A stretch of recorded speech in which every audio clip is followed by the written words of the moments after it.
하나님은 지금도 살아계십니다. 예배는 힐링한다기보다도 우리가 사는 시간입니다. 생명을 얻는 시간이죠. 오늘 본문 가운데 우리가 그를 힘입어, 하나님을 힘입어 살며, 그 말입니다. 하나님을 힘입어. 힘입다는 말은 사전에 보면 어떤 힘의 도움을 받다, 그런 뜻이 있습니다. 욥기서 34장 14절로 15절에 보면 거기에 만약에 하나님께서 하나님의 뜻만 생각하시고 영과 목숨을 거두신다면, 만약에 그렇게 하신다면 모든 혈기 있는 자들은 다 죽을 것이고 흙으로 돌아갈 것이다, 이렇게 말씀합니다. 사람을 비롯해서 모든 피조물들이 다 흙으로 돌아갈 거다. 하나님이 뜻을 정하시고 만약에 그렇게 하신다면 살 사람이 없다, 이렇게 말씀합니다. 사람은 그야말로 절대적인 도움이 필요한 존재로 지음을 받았습니다. 동물은 그냥 새끼를 낳으면 지가 일어나서 그래서 비틀비틀 하다가 뛰어다닙니다. 그러나 사람만은 10달 이상 계속 안고 또 젖먹이고 또 기저귀 갈고 계속 돌아보면서 키워야만 가능한, 그래야 일어설 수 있는 존재예요. 도움이 없이는 그야말로 살 수가 없어요. 현대인은 그야말로 과학의 힘, 기계의 힘으로 산다고 해도 과언이 아니에요. 기계 도움 없이 그저 과거로 돌아가서 살라고 만약에 강요한다면 아마 못 견디고 죽을 사람 많습니다. 군인들이 과거에 77년도, 저는 75년도에 군대 생활했는데 그때는 정말 어려웠죠. 지금은 많이 좋아졌다고 하지 않습니까? 그런데 단 어려운 게 뭐냐면 모든 편리함을 다 내려놓고 그리고 갇혀 있다고 하는 그 한 가지 사실만으로도 힘겹다는 거예요. 오늘 우리가 하나님을 힘입고 하나님을 힘입어 이렇게 시작하는 단어 가운데 살며, 기동하며, 존재하며, 우리가 하나님을 힘입은 사실을 전제로 해서 산다는 겁니다. 만약에 하나님의 이 힘을 제거해버리면 살 사람이 없다는 거예요.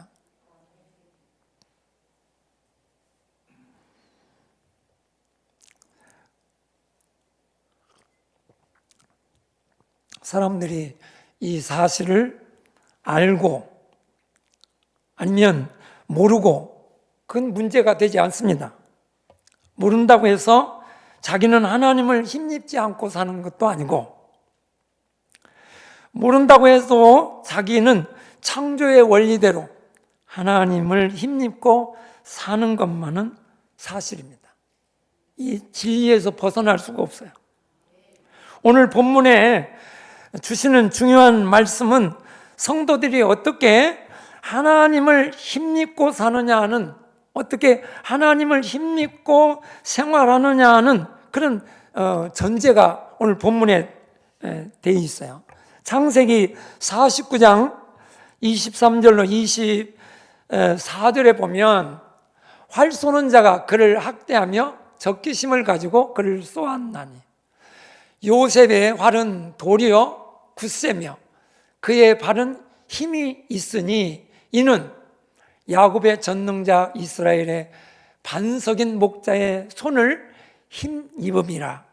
그러니까 요셉을 학대하고 요셉을 어떻게 제어하고 요셉을 구렁텅이에 넣어서 죽이고 감옥에 집어넣고 아무리 해도 요셉은 오히려 도리어 일어나고 능력 있게 또 힘 있게 그런 적개심을 가지고 활을 쏜다 할지라도 그는 쓰러지지 않았다는 거예요.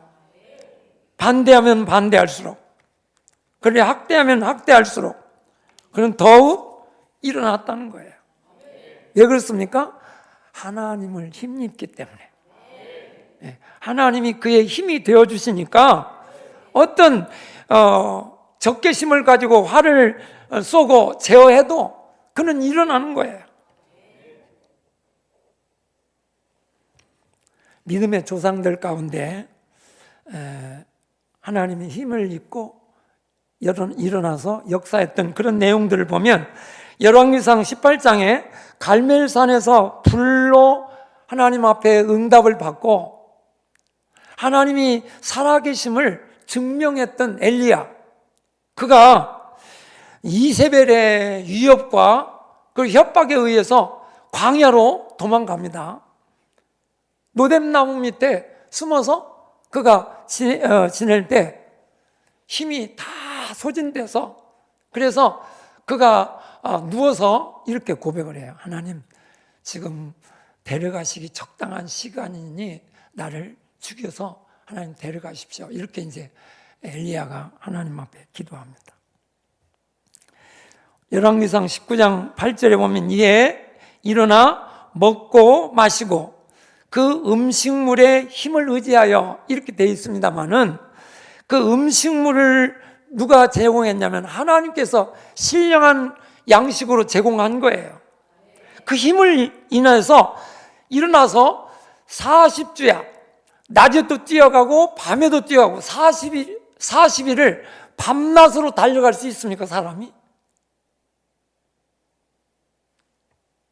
전력 질주 한다면 아마 1000m 이렇게는 가능해도 40주야를 달려갈 수는 없습니다. 그런데 여기 보면 엘리야가 그렇게 40주야를 달려서 호렙산에 이르렀다는 거예요. 이건 하나님이 주시는 힘을 입고 달려간 거예요. 사람이 힘이 한 게 아니에요. 다니엘도 그랬습니다.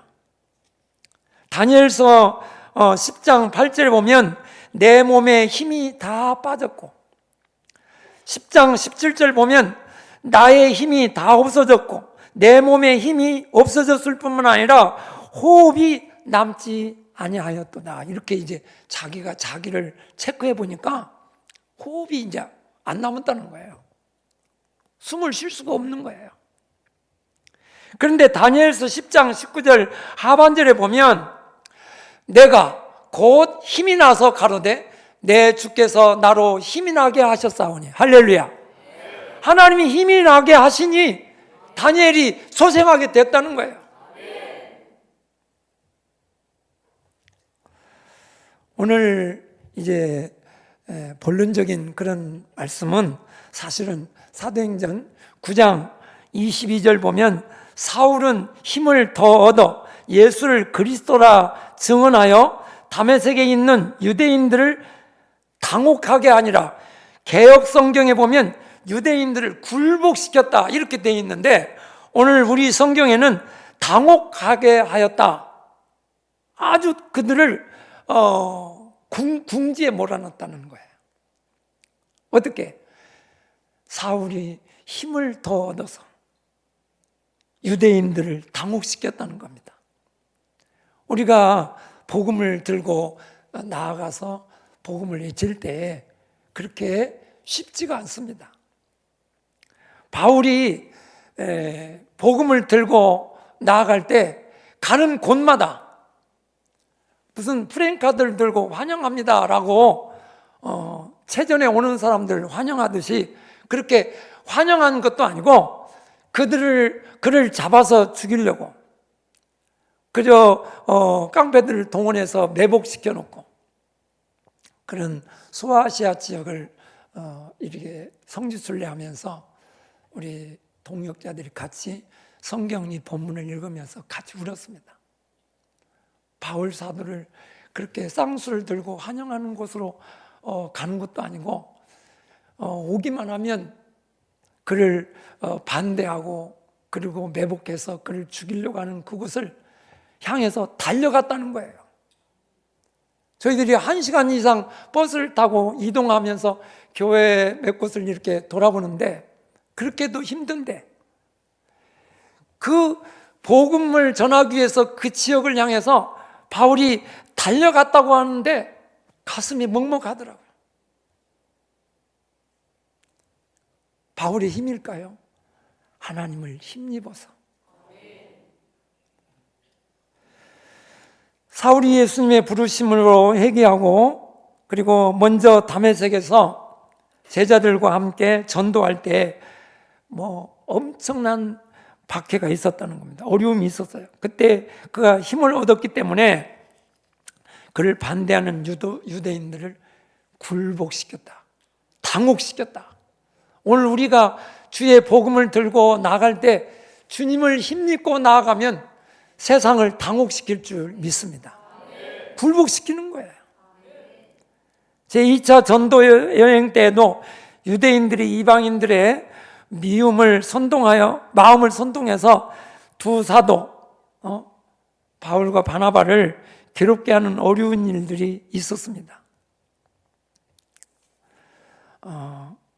제가 목포에 5년 전에 왔을 때 물론 우리 이야기는 많이 들었습니다.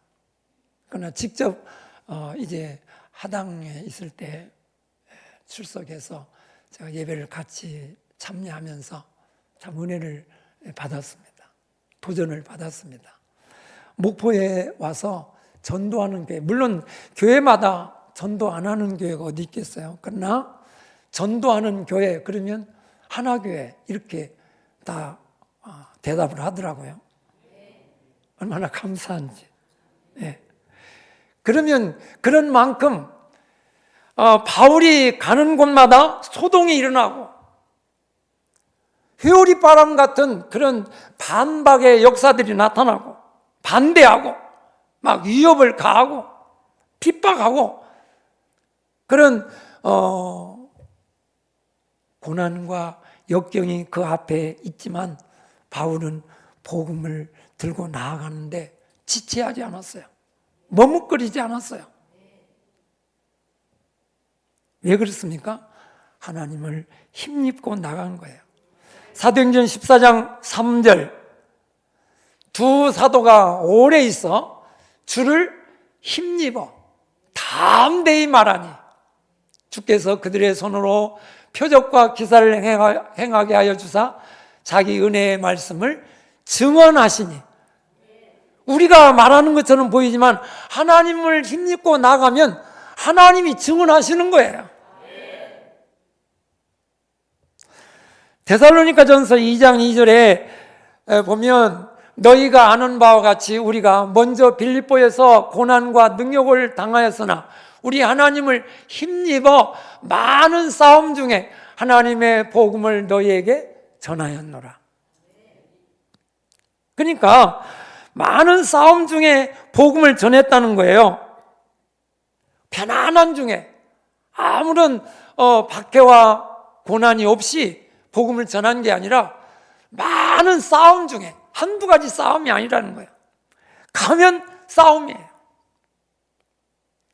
좀 더 확실하게 표현을 해보면 바울은 데살로니가에 오기 전에 빌립보에서 이미 고난과 능욕을 당하였고 빌립보에서 먼저 고난과 능욕을 당할 뿐만 아니라 데살로니가에 오니까 데살로니가에는 더 큰 박해와 고난이 기다리고 있었던 거예요. 이미 지난 시간 고난 당한 것만으로도 병원에 입원해야 할 정도로 몸 상태가 좋지도 않고 어려운 가운데 있었지만, 그런데 데살로니가에 가니까 바울이 쉴 틈도 없이 더 많은 고난이 바울을 기다리고 있었다는 겁니다.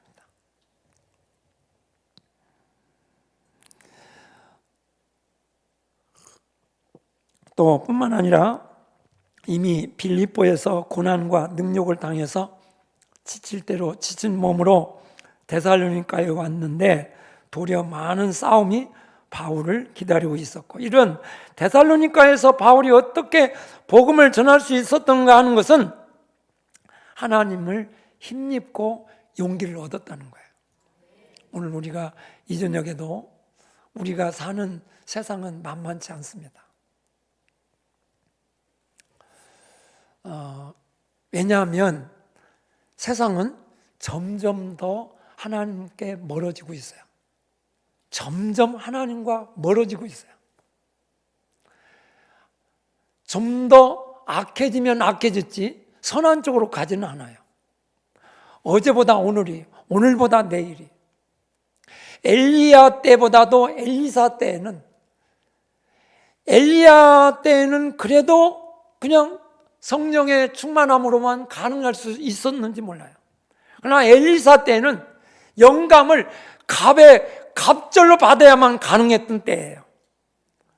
어제보다 오늘은 오늘대로 더 힘을 얻지 아니하면 감당할 수 없는 시간들이 오는 거예요. 적당이라고 하는 것은 있을 수 없어요. 우리의 신앙은 오늘 또 최선을 다한 거예요. 누가복음 22장 43절로 44절 보면 거기에 천사가 하늘로부터 예수께 나타나 힘을 더하시더라. 예수님께 힘을 더하였다는 거예요. 그러니까 예수님께서 그 힘으로 힘쓰고 애써 더욱 간절히 기도하시니 땀이 땅에 떨어지는 핏방울 같이 되었다라는 겁니다. 예수님도 육신을 가지고 있기 때문에 이 세상에서 기도가 필요해요.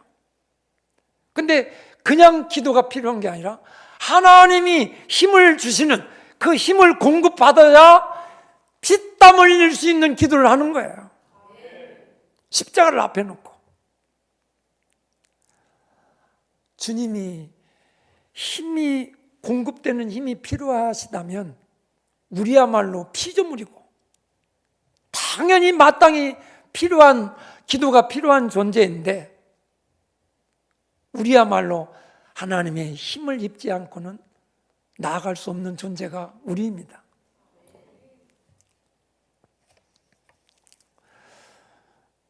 하나님이신 예수님이 힘이 필요하다면 우리는 말할 것도 없잖아요.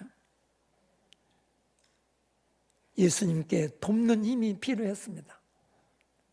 이 어려운 때에, 이 어려운 시기에, 주님이 오실 시기가 가까운 때에 우리에게 주어진 시간들은 매우 악합니다. 우리가 머무는 세상은 그렇게 호락호락한 세상이 아니에요. 유행 따라서 적당히 믿으면 망할 수밖에 없죠.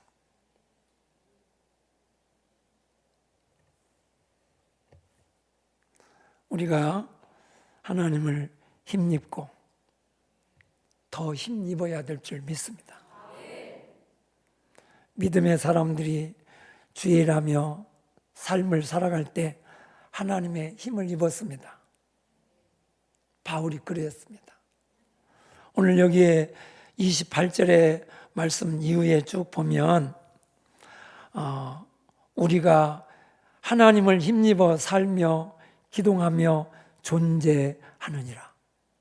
오늘 내가 여기에 머물러 있다면 하나님의 힘으로 여기 머물러 있는 거예요.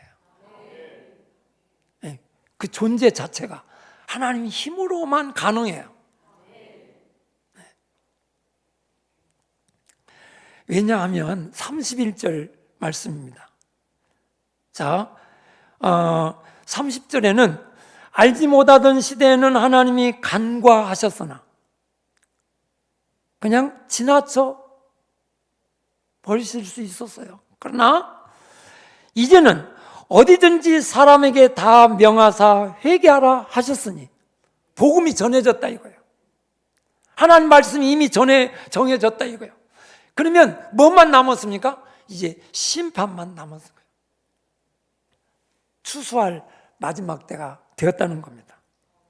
31절, 이는 정하신 사람으로 하여금 천하를 공의로 심판할 날을 작정하시고 이에 그를 죽은 자 가운데서 다시 살리신 것으로 모든 사람에게 믿을 만한 증거를 주셨느니라. 이제 시간이 다 됐습니다. 우리 진짜를 찾으러 오시는 거예요.